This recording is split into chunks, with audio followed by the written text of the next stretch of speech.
My name is Yoav Goren. I am a composer and co-owner of a music production company called Immediate Music. Immediate Music is a company that specializes in the creation and marketing music for motion picture advertising. Trailers, TV spots, behind-the-scenes material for movies.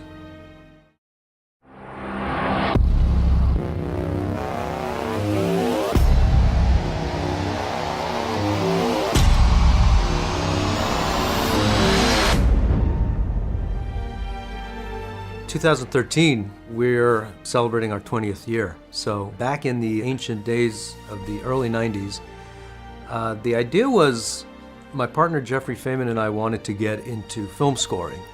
And we thought that a stepping stone may be to kind of connect with a bunch of trailer houses in LA.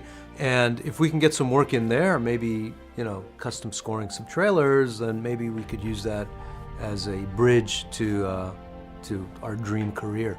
And at the time, our MO was to create a score for a trailer that sounded as if it was a film score.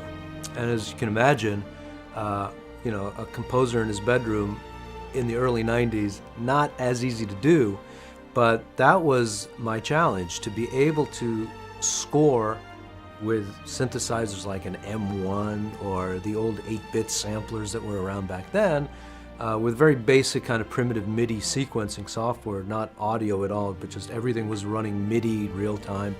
And the challenge was to really build a sound template that could work, that could replace a John Williams track that they couldn't license for a trailer, and that they would license, a piece from us that didn't necessarily include any kind of live players. We had to do it all with the technology at the time, which was limited MIDI-wise, but that's kind of how we made a name for ourselves, and being able to get that cinematic sound out of the boxes that existed at that time. And not being engineers either, we would, just a couple of composers living completely in the MIDI world, layering sounds, experimenting, and just using our sensibilities to really push across that cinematic sound, out of pretty primitive technology. What have you done? I can't protect you. They won't stop till they find me. If you're looking for the truth, that's where you'll find it. You need to know what happened. Why aren't you telling me? Who are you? Jack is ordering you to stand down. I'm not gonna do that. This is the only way.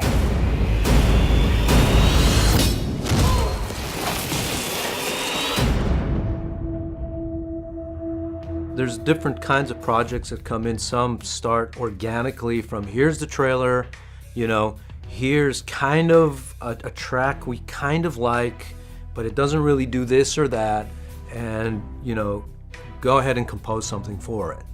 More and more what we're seeing is that, the kind of releases we're putting out, we do a lot of music we put out to editors, producers at trailer houses and the studios, and they have this material to work with when they're starting to put their trailer together. So a lot of times we'll get requests like, hey, that track off your release, we want to use it, but, then they'll send us a picture and say, at this point, at 1 minute 35 seconds into the trailer, we want it to do so-and-so. So we will actually reverse engineer, we'll go back to our not only the composition, but also the recording, write different parts, arrange it differently, fit it to picture, basically what the client is looking for is a customization, a unique approach for their trailer using a track. The After Earth trailer is a really good example of kind of the current state of where trailers are at and how music production companies work with the studios to create music for a trailer. The first portion of the trailer is really sound design heavy.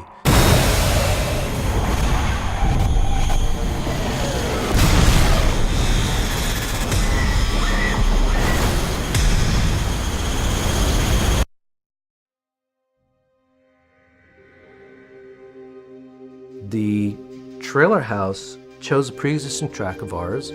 I don't even know whether we had the benefit of working with picture, because a lot of these companies are so secretive about what they're working on. Sometimes they can't even release the picture to the music company working on it.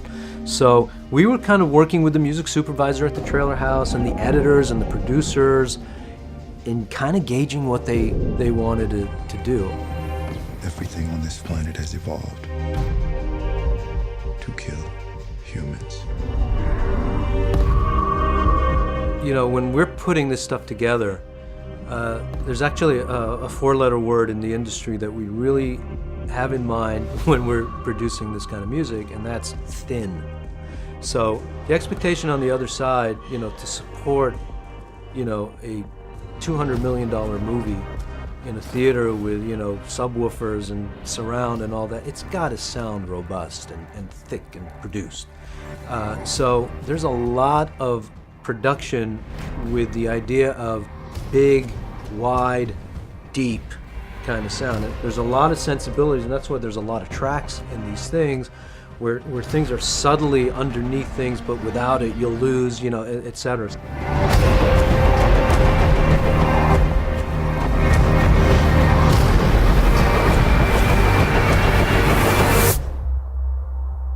This is Earth. The biggest difference between film composers and trailer composers is really comes down to a sensibility of what the trailer needs as opposed to what a film score needs. Because a film score, you know, having done a few films myself, it's a totally different hat where you're really focused on almost on a subconscious level what the music is delivering to the emotional content of the scene. Where the trailer music really needs to be bold and thematic and an audio branding for that film, whether it's accurate or not. You know, whether the film is actually like that has no bearing on it. You have to really serve the marketing arc of that film. So it's really with your eye towards a little bit of the commercial side of it, what the studio is trying to put forth, but bringing in your sensibilities as a writer of film score, so to speak, to serve that purpose. It's a different kind of service, really.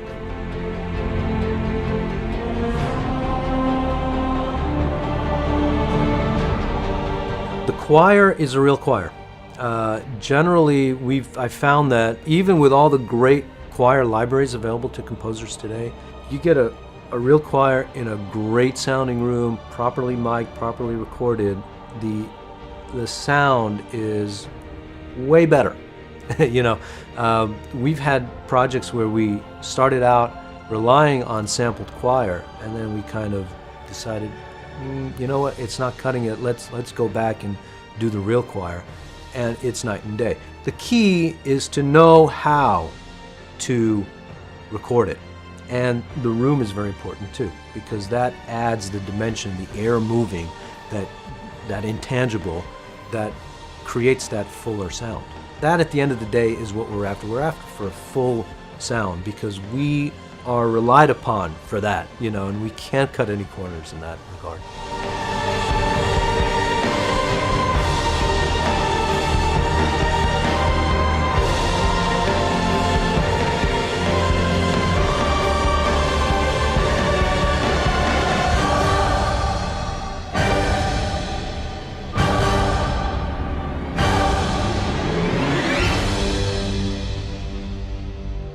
Every composer will know this. I mean, just getting into a room on your own and having to create or wanting to create a piece of music from scratch, that's, you know, at the end of the day, that's really what we all live for.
But Destiny of the Chosen, being in The Hobbit, is just one example of what I try to do with Trailerhead Triumph, is to really show a wide range of musical styles that are used in trailers.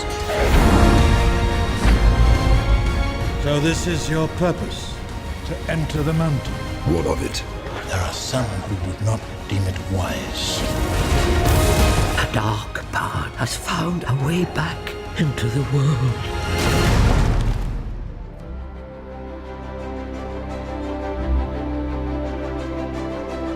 The great thing about being a composer in media today is you have so many tools that will let you experiment and go outside of the box.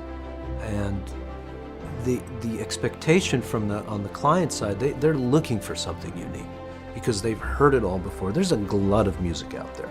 You know, you could go to, you know, any music library and find any kind of style you want, but it's that, oh, I haven't heard that before. That maybe that mix of, you know, a solo cello and an electric guitar, whatever. You know, it's just a new approach to put sounds and composition together. That's what really gets me endlessly excited, because it's you know, you have such a vast toolbox to realize your creativity, any kind of creative possibility.